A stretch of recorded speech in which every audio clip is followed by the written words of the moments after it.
Hi everyone, my name is Uma Dhupar and I am a qualified chartered accountant. So, welcome you all in Auditing with CA Uma Dhupar. So, आज हम करने जा रहे हैं हमारा सबसे पहला chapter of subject auditing and insurance of CA intermediate course. So नाम है इस चैप्टर का nature, objective and scope of audit. पर इस चैप्टर को शुरू करने से पहले हम एक छोटे से वर्ड का मतलब समझेंगे जिसके ऊपर भाई ये पूरा का पूरा सब्जेक्ट ही बना दिया गया. तो वो वर्ड है हमारा ऑडिटिंग. भाई auditing and insurance, nature, scope of audit. भाई ऑडिटिंग हो रहा है तो आखिर इस ऑडिटिंग का मतलब क्या है. चलिए पहले हम इस ऑडिटिंग का मतलब समझते हैं एक छोटे से एग्जाम्पल से. देखिए भाई ये है हमारा एक इन्वेस्टर. इसका ये कौन है? इन्वेस्टर, जिसका नाम है mister ludo. Okay, mister ludo के पास भाई बहुत सारा क्या आ गया? बहुत सारा पैसा आ गया है. तो मिस्टर लूडो जो कि इस टाइम पे टेढ़े खड़े हैं, वो हमसे ये पूछना चाहते हैं कि भैया हम अपना पैसा कहाँ पर इन्वेस्ट करें. तो मिस्टर लूडो को किसी ने कहा कि एक कंपनी है जिसका नाम है XYZ लिमिटेड कंपनी. भैया अपना सारा जो पैसा है ना वो ना आप ना यहाँ पर इन्वेस्ट कर दो. अपना सारा पैसा जो है वो यहाँ पर इन्वेस्ट कर दो. मिस्टर लूडो थोड़े से समझदार थे. उन्होंने कहा भाई इन्वेस्ट तो हम पैसा कर देंगे, पर भाई मिस्टर XYZ कंपनी, मिस्टर जो XYZ कंपनी है, पहले ये तो बताओ कि आपकी फाइनेंशियल पोजीशन क्या है मार्केट में, कि आपकी फाइनेंशियल पोजीशन क्या है. तो उन्होंने सोचा कि भाई फाइनेंशियल पोजीशन तो हम पूछ के ही पैसा इन्वेस्ट करेंगे. तो XYZ कंपनी भागी भागी आई, कहती भाई ये देख लो हमारी प्रॉफिट एंड लॉस अकाउंट, जिसमें हमारा प्रॉफिट भी है, लॉस भी है, एक्सपेंसेस भी हैं, रेवेन्यू भी है.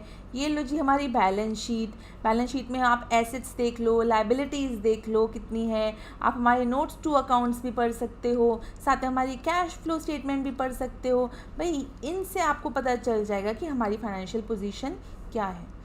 तो मिस्टर लूडो खुश तो बड़े हो गए, पर उन्होंने सोचा कि क्या मुझे इन पर ट्रस्ट करना चाहिए, क्या मुझे इनकी इस फाइनेंशियल पोजीशन पर ट्रस्ट करना चाहिए.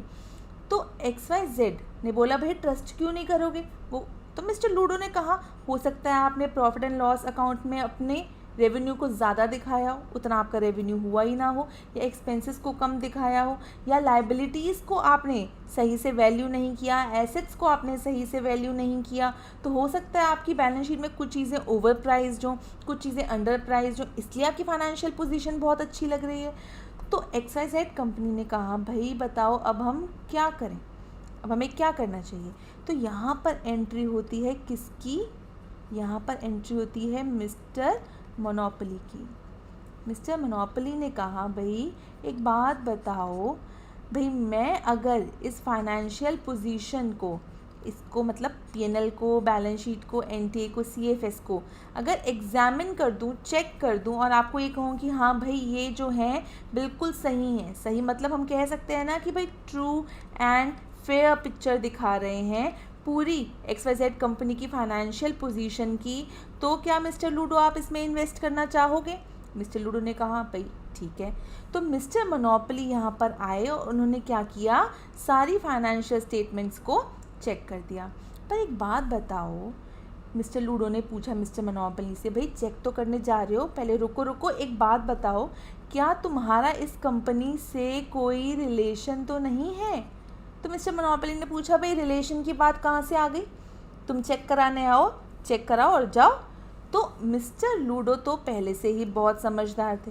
उन्होंने कहा भाई अगर तुम्हारा XYZ कंपनी से कोई भी रिलेशन हुआ, अगर तुम कंपनी में किसी के भी भाई निकले या फिर कोई भी और रिलेशन चाचा मामा निकले, तो एक बात बताओ, तुम तो इस कंपनी के बारे में कुछ भी गलत चीज़ लिखोगे ही नहीं.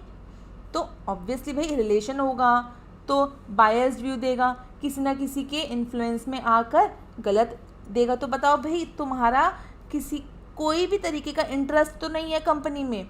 तो मिस्टर मोनोपोली ने कहा नहीं भाई मेरा नो रिलेशन विद कंपनी है. तो इसका मतलब क्या हुआ कि जो मिस्टर मोनोपोली है वो क्या है, एक इंडिपेंडेंट पर्सन है जिसका XYZ से कोई भी रिलेशन नहीं है। तो मिस्टर लूडो ने कहा भाई अब ठीक है, अब तुम्हारा एक अनबायस्ड व्यू होगा, मतलब no biased view, unbiased view होगा, और तुम किसी के भी इन्फ्लुएंस में आकर अपना डिसीजन नहीं दोगे। डिसीजन मतलब कि क्या भाई ये financial statements true and fair view देती हैं कंपनी की फाइनेंशियल पोजीशन का। तो मिस्टर मोनोपोली ने कहा ठीक है। तो अब जो मिस्टर मोनोपोली एग्जामिनेशन करेंगे हम उसको क्या कह सकते हैं, हम उसको कह सकते हैं इंडिपेंडेंट एग्जामिनेशन, हम उसको कह सकते हैं इंडिपेंडेंट एग्जामिनेशन। तो इसका मतलब क्या हुआ कि यहाँ पर जो मिस्टर मोनोपोली हैं उनको हम कह सकते हैं that he is the auditor of company. तो ऑडिटर क्या होता है? ऑडिटर इज़ अ पर्सन जो एक कंपनी का ऑडिट करता है। ऑडिट में क्या करते हैं? ऑडिट के अंदर हम किसी भी कंपनी की फाइनेंशियल स्टेटमेंट्स, जो भी फाइनेंशियल स्टेटमेंट्स हैं उनका ट्रू एंड फेयर व्यू, वो फाइनेंशियल स्टेटमेंट्स दिखा रहे हैं नहीं दिखा रहे, financial statements as per financial reporting framework, मतलब जो भी स्टैंडर्ड्स हैं उनके अकॉर्डिंग बनाए गए हैं नहीं बनाए गए, तो ऑडिटर्स वो सब चेक करते हैं। और ऑडिटर हमेशा इंडिपेंडेंट होना चाहिए। अगर वो इंडिपेंडेंट नहीं होगा तो वो हमें कभी भी एक बिल्कुल ट्रू एंड फेयर चीज़ नहीं बताएगा, मतलब वो हमें ये सच नहीं बता सकता, वो कंपनी की कोई भी गलत चीज़ हमें नहीं बताएगा। तो इट मीन्स व्हाट कि जो ऑडिटर होता है he should be independent of the company, he should have no relation with the company. So अब यहाँ पर मिस्टर लूडो अब इन फाइनेंशियल स्टेटमेंट्स पर जो कि हमारे ऑडिटर ने एग्जामिन करें इंडिपेंडेंटली, तो उसको चेक करके बता दिया कि भाई ट्रू एंड फेयर व्यू ये सारे फाइनेंशियल स्टेटमेंट्स दिखा रहे हैं, इसमें कोई भी चीज़ ओवर प्राइस या अंडर प्राइस नहीं है। तो अब मिस्टर लूडो जो हैं वो इस कंपनी में इन्वेस्ट करने के लिए मान गए।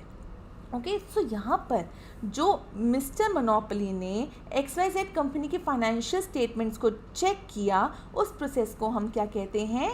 ऑडिटिंग।